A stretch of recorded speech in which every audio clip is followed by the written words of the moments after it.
అందరికీ నమస్తే. నేను మీ వర్ష. పత్తి గింజ పావల రాణి. అసలు నువ్వు ఒక ఆడిదానివా లేకపోతే ఒక గాడిదివా? నోరుకు హద్దు లేదు పద్దు లేదా? అంటే ఎవరితో ఎలా మాట్లాడినా నడుస్తుంది అనుకుంటున్నావా? ఒక ముఖ్యమంత్రితో, ఒక మంత్రితో, ఒక ఎమ్మెల్యేతో ఎలా మాట్లాడాలో తెలియని దానివి రోడ్ల మీదకి వచ్చి ఏందో అడ్డం పొడుగు మాటలు మాట్లాడుతున్నావేంది రోజు? అంటే ఎవరు ఏం అనేటోళ్ళు లేరు, నేను ఇలానే మాట్లాడతా అనుకుంటున్నావా? ఒళ్ళు నోరు అన్ని దగ్గర పెట్టుకో, అర్థమైందా? నువ్వేం రానివమ్మా, బాగా మాట్లాడుతున్నావు, నువ్వే రానివి.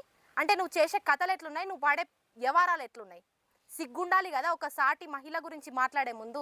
నువ్వు ఒక మహిళవై ఉండి ఇంకొక మహిళ గురించి మాట్లాడే ముందు కొంచెమన్నా సిగ్గు శరం ఉండాలి కదా మాట్లాడే ముందు. తెలంగాణలో పుట్టినవా ఇంకెక్కడైనా పుట్టినవా? తెలంగాణలో పుడితే మాత్రం ఇలాంటి వెధవ మాటలు ఎవరు మాట్లాడరు. మొగోళ్ళ కంటే అద్మానంగా తయారైపోతున్నావు రోజు రోజుకి. బాపు బాపు అని బాగా మొరుగుతున్నావు. కన్న బిడ్డనే ఇంట్లో నుండి ఎల్లగొట్టినోడు రేపు నిన్ను జాతాడా? రేపు నీది కూడా అదే పరిస్థితి, అర్థమైందా? నీ ఉద్దర బాపు గురించి బాగా మొత్తుకున్నప్పుడు ఒళ్ళు నోరు అన్ని దగ్గర పెట్టుకో. రేపు నీ పరిస్థితి ఏంటిది అనేసి ఆలోచించి మాట్లాడు, సిగ్గులేందానా.